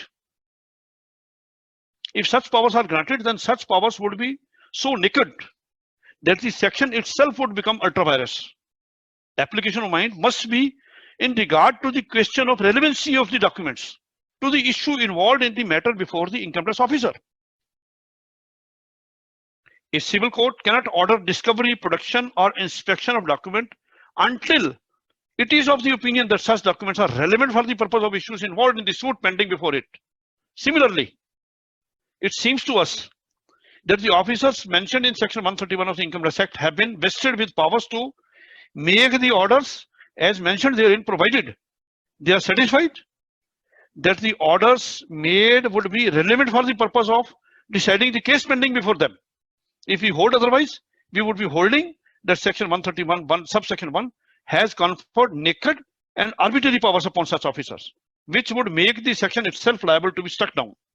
It appears from the terms requiring the production of books, documents, etc., as contained in the above notice, quoted notice, under section so and so, that income tax officer concerned had no idea as to what those documents were, and as such, there was no occasion for him to apply his mind to the question as to whether the same were relevant or necessary for the purpose of assessment or reassessment of the income of the respondent company for any particular year. In the premises, it appears that the income tax officer did not apply his mind to the question of relevancy of the documents. So here बहुत सारे consideration है that we can take into account while considering सम्मन के case में हम कैसे defend कर सकते हैं। चलिए सीधे सीधे सम्मन नहीं देना, सम्मन देना है पहले पोलाइटली वर्डेड लेटर से स्टार्ट होगा। अगर वो डॉक्यूमेंट्स पेश नहीं करता then you can say you have the justification to issue summons, ताकि ड्राई नहीं आप ऐसा फियर ना क्रिएट करें। और मैं समझता हूं अगर ये बातें मोदी जी के नोटिस में ला दी जाएं, फाइनेंस मिनिस्टर के नोटिस में ला दी जाएं, ये काफी नकेल इन पे हम लगा सकते हैं। एक लॉयर कम्युनिटी, लीगल फर्टिलिटी जो है हम कर सकते हैं इसके ऊपर, भाई इस तरह से ये कर रहे हैं। बाकी आप लोगों का विवेकशीलता है कि आप कैसे कैसे आपका कलेक्टिव जब हो तो इस पे भी कैन डिसाइड अपॉन कि इसमें कैसे करना है। नाउ मैं आगे बढ़ूंगा आपकी परमिशन से, इजाजत से।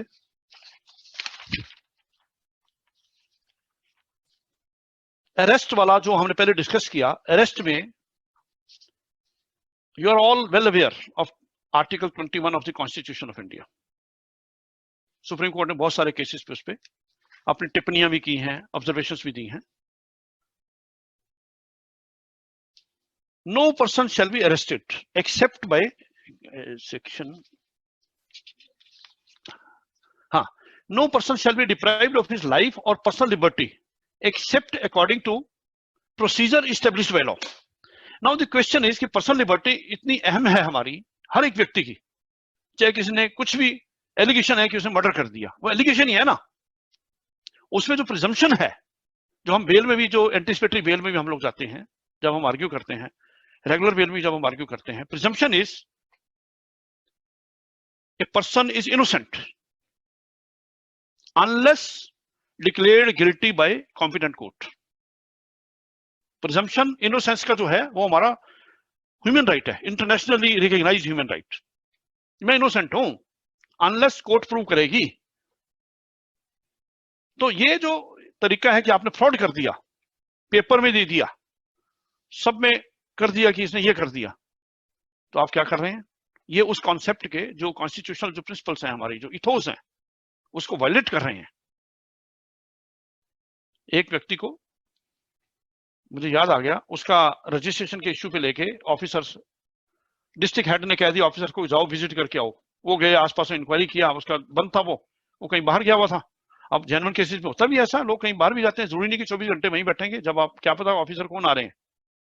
उन्होंने दूसरे दिन पेपर में स्टेटमेंट दे दी, भाई इतना बड़ा फ्रॉड पकड़ा, वहां कोई काम नहीं पाया गया, कुछ किया नहीं, वो थे नहीं, और ये फ्रॉड कर दिया जी हमारे साथ, इतने करोड़ का रेवेन्यू इन्होंने इवेड किया।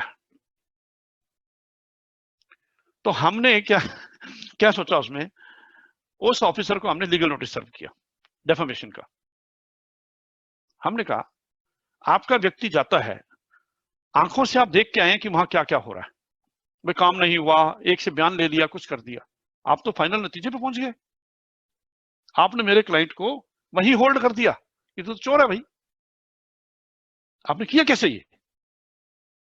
It's a criminal defamation, criminally and civilly both you are liable to compensate my client. Notice अब इसको विड्रॉ करो, नहीं तो फिर हम आपके खिलाफ कोर्ट में जाएंगे। अब आपने तो पेपर में दे दिया, कल को ऑफिसर मुझे नोट बुलाएगा, नोटिस वो तो कहेगा भाई आपने ये कर रखा है, मेरे हेड ने कहा है।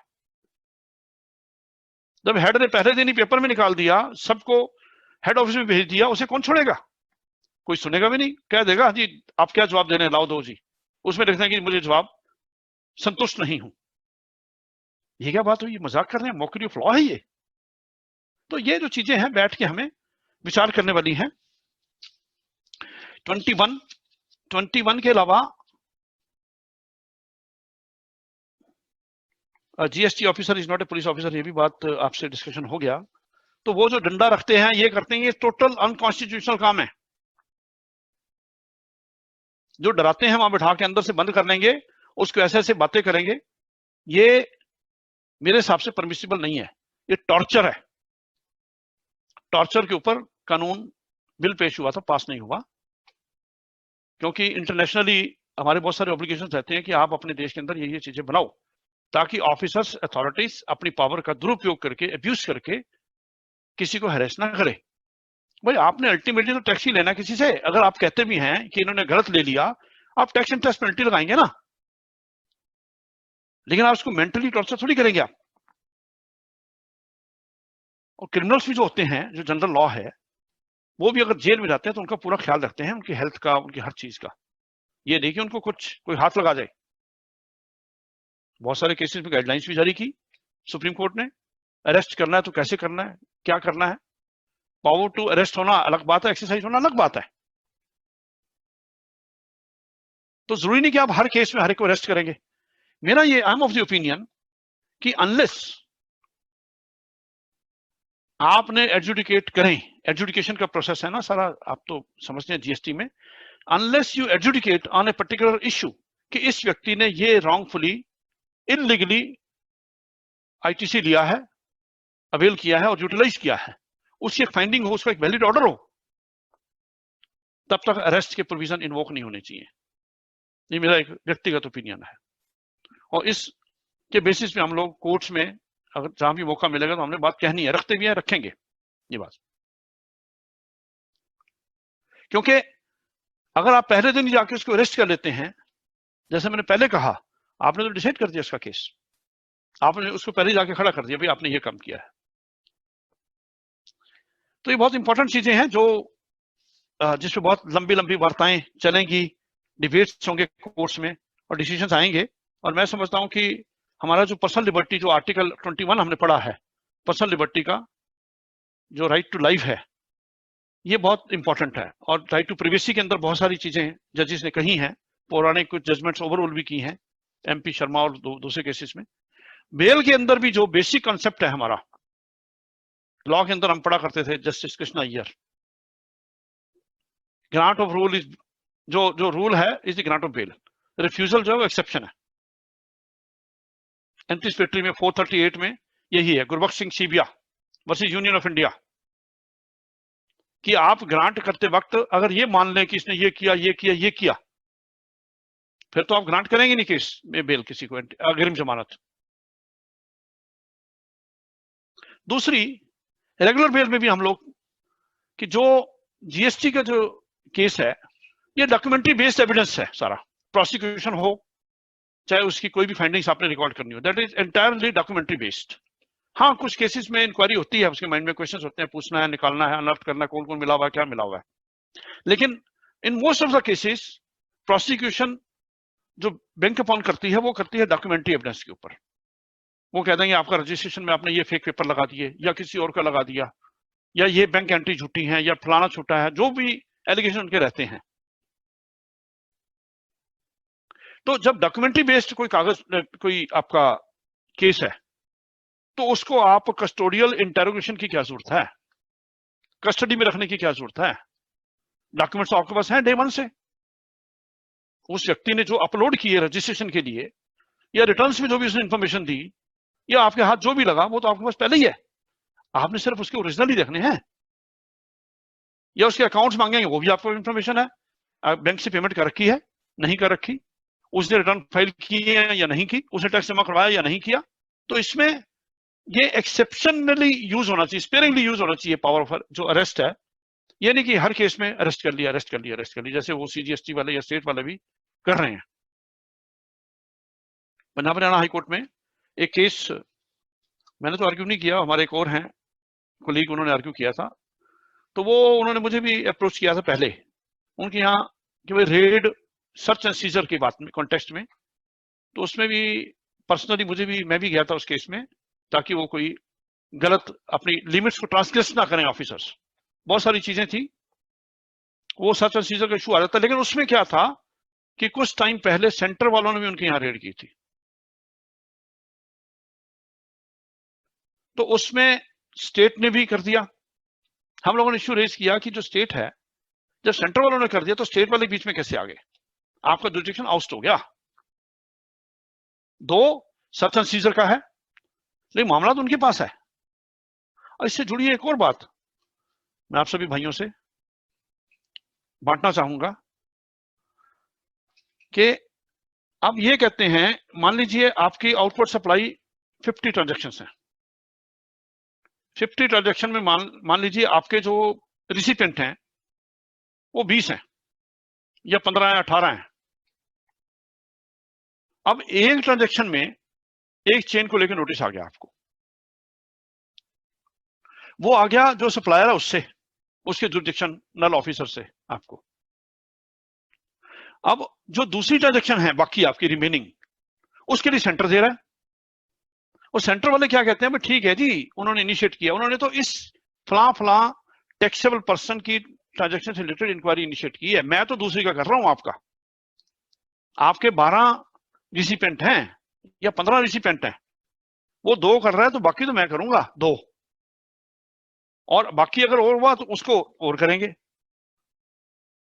ये भी बहुत बड़ा इश्यू है, ये भी हाई कोर्ट में सेटल होंगी चीजें, हाई कोर्ट सुप्रीम कोर्ट में। ये क्या होने वाला है, ये GST को बना क्या रहे हैं? तो ये क्रिमिनल एस्पेक्ट्स जो मेरे मन में थे, मैं आपसे डिस्कस करने का मैंने डिस्कस किया है। अभी थोड़ा सा करके इसको मैं सम अप करता हूं। इसमें जो अरेस्ट के जो प्रिंसिपल्स हैं वो मैं आपसे बांटना चाहूंगा, और कुछ बेल के भी प्रिंसिपल्स मैं पढ़ के आपसे बांटना चाहूंगा। The issue of bail is one of liberty, justice, public safety and burden of the public treasury, all of which insists that a developed jurisprudence of bail is integral to a socially sensitized judicial process. After all, personal liberty of an accused or a convict is fundamental, suffering lawful eclipse only in terms of procedure established by law. The last 4 words of Article 21 are the life of that human right. Irrational, indiscriminate arrests are gross violation of human rights. ये हम bell के matters में आमतौर पे court के सामने रखते हैं. The arrest should be the last option, and it should be restricted to those exceptional cases where arresting the accused is imperative in the facts and circumstances of the case.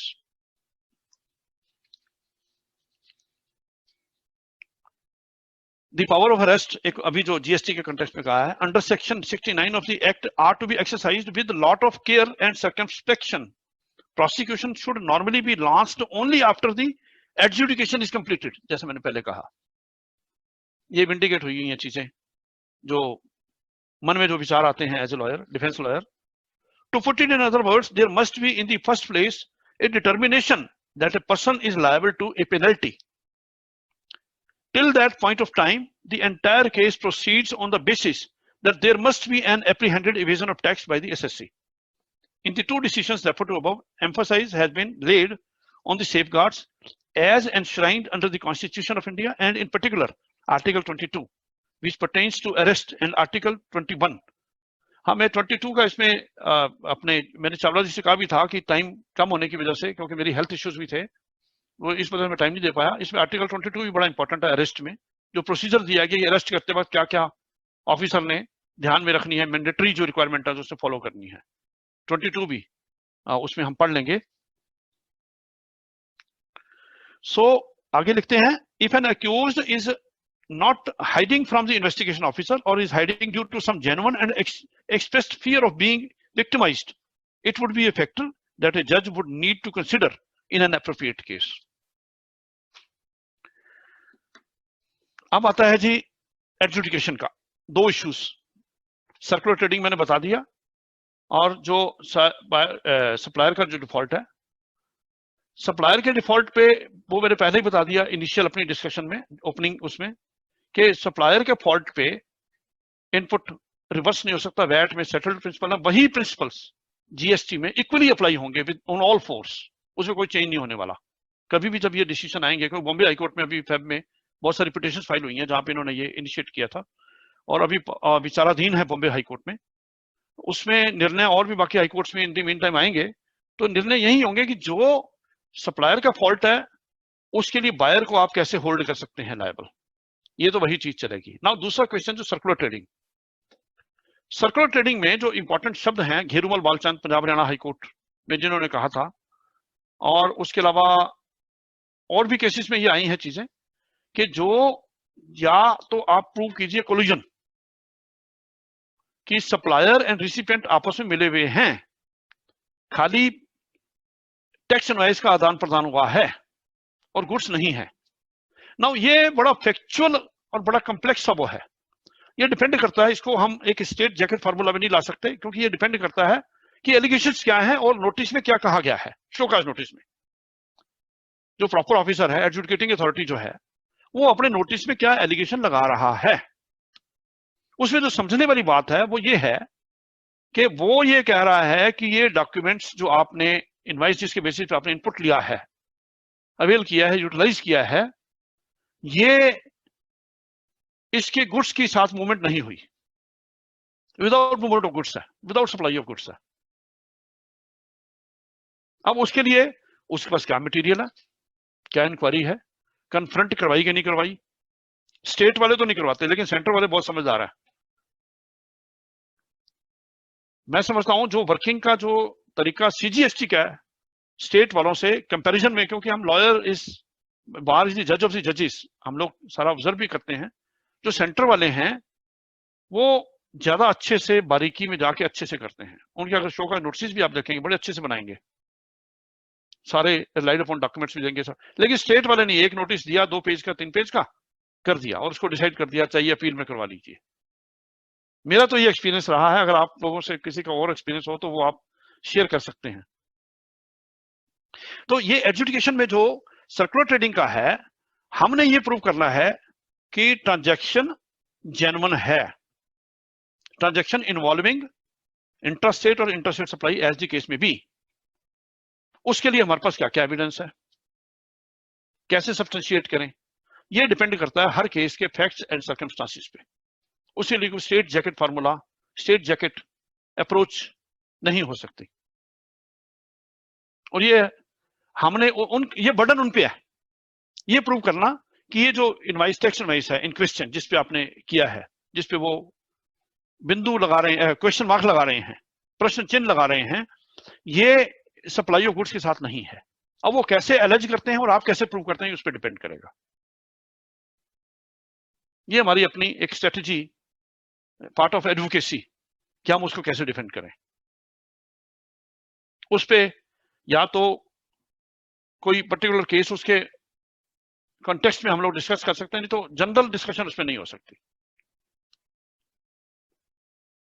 Default वाला बहुत clear है, अगर खाली वो यही कह रहा है कि उसने जमा नहीं करवाया, ठीक है, देन नो केस।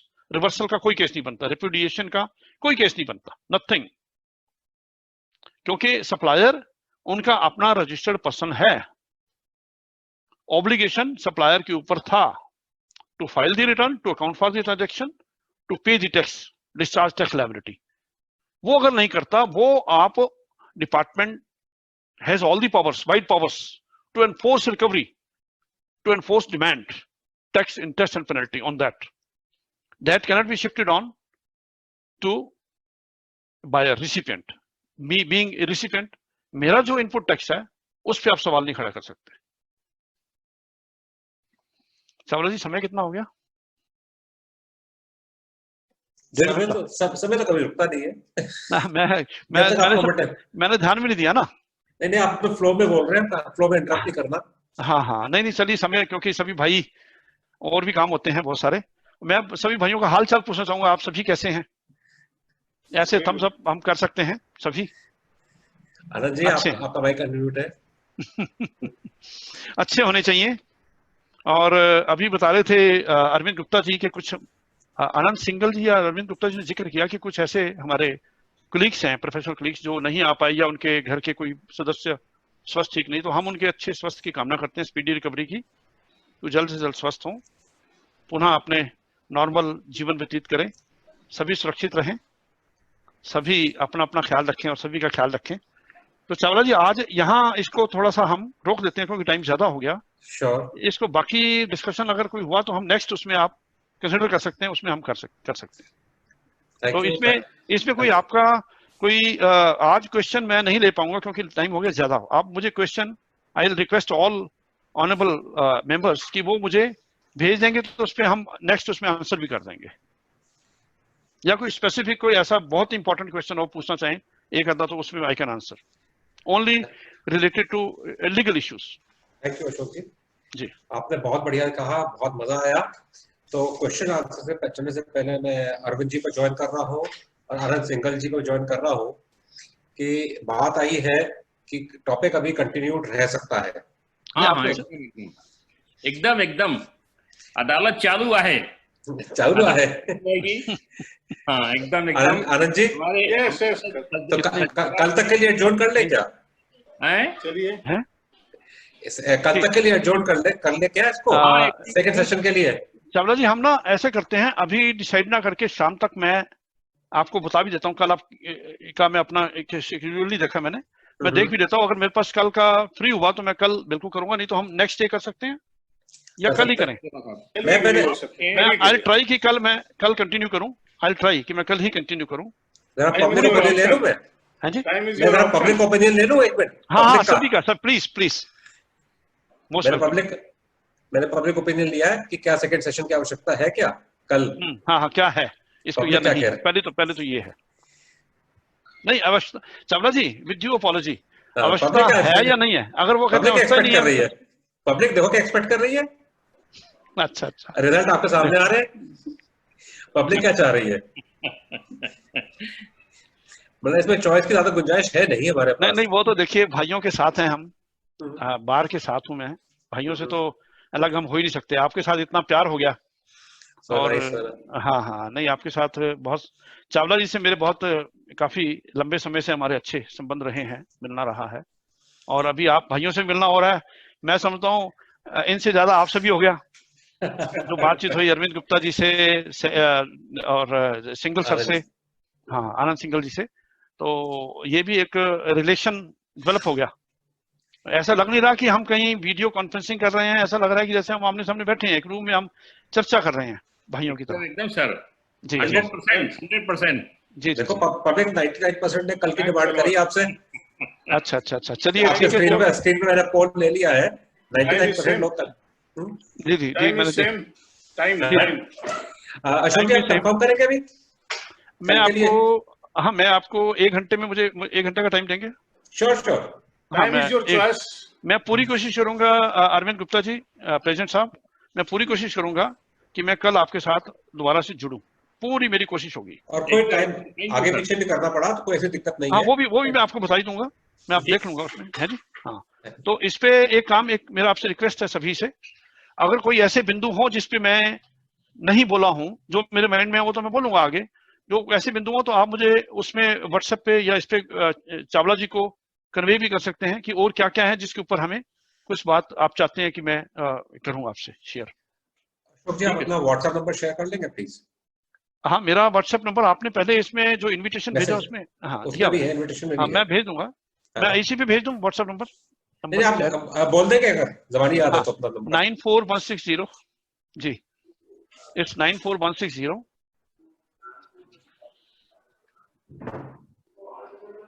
53772। लेकिन आपसे मिल करके मुझे बहुत अच्छा लग रहा है, मुझे इतना खुशी का अनुभव। प्लीज सर रिपीट करें अपना नंबर ये जी, 94160 हाँ 5377 53772 53772 53772 ठीक। Thank you sir, thank you very much. जी जी जी, आपको सुन करके बहुत अच्छा लगा। ये भाइयों का प्यार है, ये आपका प्यार है, मुझे प्यार खींच रहा है अशोक आपका जी, प्यार मुझे। जी थैंक यू। इससे पहले कि कंक्लूड करें, क्वेश्चन तो नीचे चैट बॉक्स में बहुत सारे आए हुए हैं, तो वो मैं बिल्कुल रिलेवेंट है, उनको देख लेता हूं। आप मुझे कैसे भेजेंगे? नहीं, अभी बता रहा हूं मैं, बहुत शॉर्ट में जो एक रिलेवेंट है, आज से ही संबंधित है। जी जी जी जी। ये नवीन जैन फ्रॉम बिलासपुर ये पूछ रहे हैं, please share. Bilaspur is part of state of Himachal Pradesh. Rampur, Bilaspur Rampur. अच्छा, बिलासपुर रामपुर उत्तर प्रदेश, क्योंकि बिलासपुर एक हिमाचल में भी है। यस जी जी। Please share Madras high court judgement for presence of lawyers in proceeding of section 70। ठीक है, मैं कर दूंगा जी, भेज दूंगा। I will send it to you, आप आगे कर सकते हैं। मैं जजमेंट के कंप्लीट आपको जजमेंट कॉपी भेज दूंगा जी। कॉपी भेज दीजिएगा, और उसका साइटेशन अगर हो तो कल आप अपने इसमें पावरपॉइंट पे। नहीं, मैं आपको भेज दूंगा जी, कोई इशू नहीं है। ठीक है सर, कोई इशू नहीं जी। और इसके अलावा क्वेश्चन में ये सवाल तो नहीं हुआ? नहीं, सवाल नहीं हुआ, क्वेरी है ये, वो सवाल नहीं है, एक रिक्वायरमेंट थी कि जो आज से संबंधित थी। क्वेश्चन तो नीचे बहुत सारे भरे हुए, क्वेश्चन भी क्या ज्यादातर कितने, तो सिर्फ आप मुझे क्वेश्चंस, ये इज इट पॉसिबल कि आप मुझे सारे क्वेश्चन भेज सकें या ये सेव हो करके? मैं वो देख लेता हूँ, क्वेश्चन से ज्यादा तो यहाँ पे। अच्छा, वो बिटिया बता रही हैं, बिटिया इज विद मी, वो शी सेज कि मैंने इसमें सेव कर लिए हैं, फिर भी अगर कोई और होता है तो उसमें देख लेंगे हम। ठीक है, मैं इन द मीन टाइम जब अगर कल का रखेंगे तो मैं कोशिश करूंगा कि इन क्वेश्चंस को भी कल आंसर हम कर दें। ज्यादातर तो यही है, इसमें आपका धन्यवाद करा हुआ है, मुबारक दी हुई है। चलो साहब, ये आप सबका प्यार है, मैं समझता हूँ, और ये प्यार बढ़ना चाहिए चावला जी। थैंक यू जी, थैंक यू। और क्योंकि मैं कई दफा जिक्र भी करता हूँ, तो मैं यूपी टेक्स्ट बार का बहुत जिक्र भी करता हूँ, क्योंकि आपसे जब बात होती है, और मैं यूपी टेक्स्ट केसेस में पढ़ता भी रहता हूँ, और भी मैगजीन्स में आता रहता है, जो यूपी टेक्स्ट बार एसोसिएशन आज से नहीं है, बहुत पहले से कार्य कर रही है। बाकी स्टेटों में ऐसा कम मिलता है देखने को जितना कि हमें यूपी में मिल रहा है। तो आप बहुत प्रेरित होते हैं हम लोग कि इतना आपस में संगठन और इतना अच्छा से सुनना और उस पर डिस्कस करना, चर्चा करना। मेरा खाली पर्पज ये नहीं कि मैं कुछ सुनाने आया हूं, मैं तो सिर्फ अपने थॉट शेयरिंग करने आया हूं आपसे। मैंने आपसे भी सीखना है, आप जो सवाल भेजेंगे, आप जो बात करेंगे, उससे मैं भी बहुत कुछ सीखूंगा। तो ये एक दूसरे को हम कॉम्प्लीमेंट कर रहे हैं। थैंक यू जी, so nice. Anand ji, yes sir, निवेदन थोड़ा सा समिंग अप करेंगे? देख लीजिए, मैं सोचता हूँ कि इट इज नाउ 5:30, आजकल तो लॉकडाउन है मामला भाई। लेकिन इस पे लॉकडाउन नहीं है।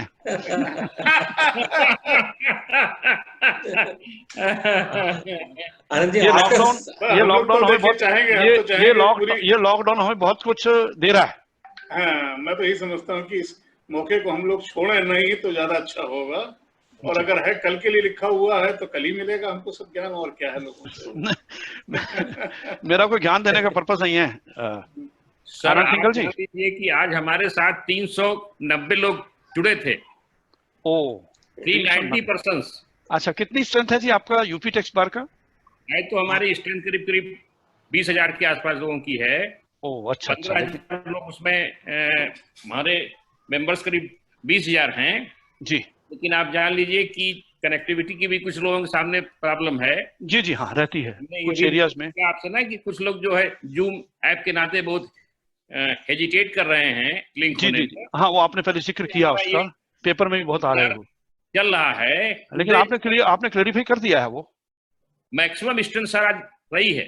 जी जी अच्छा, मैक्सिमम स्ट्रेंथ आज रही है। जी जी जी, कल ज्यादा उम्मीद करते हैं। अच्छा ज्यादा उम्मीद करते हैं सर। चलिए, ये आप लोगों का प्यार है। सभी से ये बता दें कि कल जो है वो शाम को इन्फॉर्म कर देंगे, टाइम का कंफर्म हो जाएगा। Please join meeting accordingly. अब मैं निवेदन करूंगा महामंत्री सौरभ जी से कि वो आज का धन्यवाद प्रस्ताव पेश करें। धन्यवाद की कोई जरूरत नहीं थी। सेमिनार के मुख्य वक्ता Shri Ashok Sachdeva ji, advocate high court द्वारा denial of ITC, default of supplier and circular trading criminal except के अंतर्गत जीएसटी के प्रावधानों के अंतर्गत धारा 70 और सेक्शन 6B के साथ सीपीसी का विस्तार से ज्ञानवर्धक जानकारी प्राप्त कराई। जीएसटी अधिकारियों द्वारा अधिकारों के दुरुपयोग की समस्याओं के बारे में बताया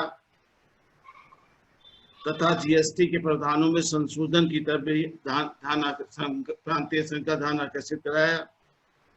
इस संशोधन से प्रांत के करदाताओं को आर्थिक और मानसिक रूप की उत्पीड़न से बचाया जा सकता है। मैं प्रांतीय संघ वर्णित विवादित बिंदुओं पर संशोधन का प्रयास द्वारा किया जाएगा। हम प्रांतीय संघ के कर वक्ताओं का ज्ञानवर्धन हुआ। मैं प्रांतीय संघ की ओर से आपके अपने अमूल्य समय के लिए और ज्ञानवर्धक जानकारी के लिए आपका आभार, धन्यवाद और साधुवाद ज्ञापित करता हूं। ऐसी आशा करता हूं कि प्रांतीय संघ हमेशा से आपसे संबद्ध रहेगा और समय समय पर ज्ञानवर्धक जानकारी प्राप्त करेगा। धन्यवाद। धन्यवाद सौरभ जी। अब मैं निवेदन करूंगा अध्यक्ष अरविंद गुप्ता जी से कि आज की मीटिंग को कंक्लूड करें। साहब, आज की मीटिंग तो ऐसी है जो कभी समाप्त हो ही नहीं सकती है। होनी चाहिए। आप सचदेवा साहब, आपने जो है हमारे वकील साथियों को वो पावर दिया है कि लोग ये समझेंगे कि हमारे क्या अधिकार हैं। बहुत बहुत धन्यवाद। एक औपचारिकता है। बैठक आज की यही समाप्त कर रहा हूं। हम लोग कल फिर मिलेंगे इसी ऊर्जा और शक्ति के साथ। बहुत बहुत धन्यवाद, आभार आप सारे लोगों का, हमारे पूर्व अध्यक्षों का, हमारे सभी साथियों का। सभी लोगों को सादर नमस्कार, वंदन, अभिनंदन, सादर नमन। नमस्कार। प्रेसिडेंट महोदय की इजाजत से मैं एक वर्ड ऑफ थैंक्स में भी कहना चाहूंगा कि मैंने आपका आज बहुत ज्यादा समय लिया। चावला जी ने कहा था कि मैंने चावला जी से बात की थी 30 या 40 मिनट में मैं इसको समापन करूंगा, और मैंने लगा दिया इस पे 1 घंटा और कितने मिनट लग गए इसमें। तो आप लोगों ने एक जो बैठे रहे, कुछ भी नहीं कहा, मुझे इतराज नहीं किया, ये मुझे बहुत बात पसंद आई। और मैं भी फ्लो में बिना सब वक्त को देख के करता गया। तो आपने एक ओपननेस जो रखी, एक ओपन हृदयता का जो परिचय दिया, उसके लिए मैं आप सबका बहुत बहुत धन्यवाद करता हूँ।